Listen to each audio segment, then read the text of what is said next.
Salam sejahtera Malaysia, tuan-tuan dan puan-puan yang amat dihormati. Selamat datang ke channel Fels Lifestyle. Satu lagi isu hangat. Sebelum ini, Mukris Mahathir telah membuat pengakuan, mengesahkan bahawa ayahanda beliau, Tun Dr. Mahathir Mohamad, disiasat SPRM. Dalam satu perkongsian daripada Syahabuddin Husin ataupun Syahabuddin.com pada 31 Mac. Pengesahan Mukris tak mengejutkan. Sepatutnya semua anak-anak Tun Mahathir perlu disiasat sama.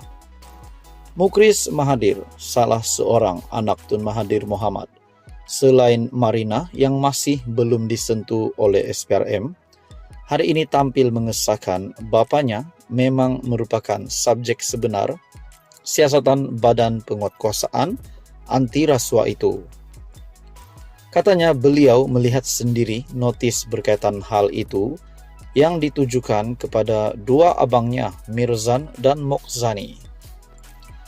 Saya melihat sendiri notis yang ditandatangani oleh Azam Baki selaku Ketua Pesuruhjaya SPRM kepada kedua-dua abang saya, Mirzan dan Mokhzani, yang mana di awal notis itu menyebut bahawa siasatan adalah ditujukan ke atas Tun Mahathir. Kemudian diperlukan ataupun diarah kedua-dua abang saya itu untuk membuat pengisytiharan harta untuk membantu dalam siasatan, katanya. Mukris menambah, adalah membingungkan mengapa SPRM menyiasat anak kepada subjek sebenar dalam siasatan mereka. Saya telah menulis sebelum ini bahawa bukanlah sesuatu yang menghairankan apabila Mirzan dan Mokhzani mendedahkan kepada sebuah media asing bahawa bapa mereka adalah subjek sebenar siasatan SPRM. Ini kerana saya berpendapat Mirzan dan Mokhzani bukanlah sesiapa di dunia ini jika mereka bukan anak Tun Mahathir. Lagi pula untuk menyiasat Tun Mahathir atas kekayaan yang mungkin dimilikinya atau bagaimana anak-anaknya boleh menjadi terlalu kaya juga bukanlah pelik di bawah kerajaan Madani pimpinan Anwar Ibrahim. Menjadikan Tun Mahathir sebagai sasaran siasatan adalah janji yang telah lama diungkapkan oleh Anwar dalam perjuangan reformasinya. Setelah menjadi Perdana Menteri sekarang, ia adalah masa untuk Anwar menunaikan janjinya.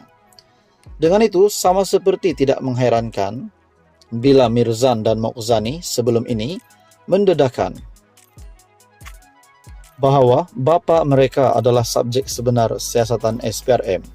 Pengesahan Mukris ini juga sama sekali tidak mengejutkan. Malah tidak mengherankan jika Mukris juga bakal disiasat dan diminta mengisytiharkan kekayaan dimilikinya kepada SPRM selepas ini. Takkan dua anak Tun Mahathir saja yang kena siasat? Lebih lengkap siasatan SPRM terhadap Tun Mahathir sebenarnya jika semua anak-anaknya dipanggil untuk disiasat dan diminta mengisytiharkan kekayaan masing-masing. Menurut Syahabuddin Husin ataupun Syahabuddin.com. Adakah dengan ini, sekiranya seluruh ahli keluarga termasuk isteri Tun Dr. Mahathir, Mukris Mahathir dan juga anak Mahathir yaitu Marina Mahathir yang juga bakal disiasat. Sekiranya SPRM benar-benar mahu siasat seluruh kekayaan Tun Mahathir. Semua ini menjadi persoalannya. Artikel daripada Syahabuddin Husin ataupun Syahabuddin.com. Pengesahan Mukris tak mengejutkan. Sepatutnya semua anak-anak Tun Mahathir perlu disiasat sama. Apa komen Anda? Sekian saja. Teruskan bersama di dalam channel ini. Halo semua, salam sejahtera Malaysia. Tuan-tuan dan puan yang amat dihormati semua. Saudara-saudara yang saya amat hormati, berkaitan dengan isu stalking kalimah Allah yang masih menjadi sebutan ramai. Nah, tuan-tuan dan puan, akhirnya Raja-Raja Melayu, termasuk Baginda yang di Pertuan Agong 17, yang murka berkaitan dengan perkara ini. Dan terbaru Sultan Pahang dalam satu artikel perkongsian daripada Malaysia Kini yang bertajuk Sultan Pahang, duka cita insiden serangan pada Kekemat. Namun saudara-saudara, persoalannya, adakah perkara ini menjadi sehingga serius sebegini, sehingga ada insiden bom sehingga ada insiden baling bom di kedai kekemat. Adakah perkara ini bermula daripada kecaman yang melampau, bermula daripada pemboikotan yang melampau, daripada pemimpin-pemimpin politik? Itu menjadi persoalannya. Tonton Bapak yang amat dihormati, seperti yang kita tahu, Akmal ataupun Ketua Pemuda UMNO yang melawan sekeras-kerasnya, ataupun saya boleh kata yang mahu kekemat diboikot. Pada akhirnya, dalam satu artikel daripada FMT, Akmal harus letak jawatan seperti dijanjikan, kata T. Senator itu turut mempersoalkan sama ada UMNO harus dipertanggungjawabkan karena menyokong pendirian ketua pemudanya. Ketua Pemuda UMNO Dr. Akmal Saleh harus meletak jawatan berikutan peningkatan ketegangan kaum dan kejadian beberapa cawangan kedai serbaneka kekemat dilempar bom petrol baru-baru ini, kata Senator T. Lian Ker. Akmal harus bertanggung jawab dan berundur diri daripada jawatan seperti yang dijanjikannya. Ada ramai lagi pemimpin pemuda UMNO yang lebih bertanggung jawab dan tidak bengkeng, kata bekas naib presiden MCA itu di platform media sosial X.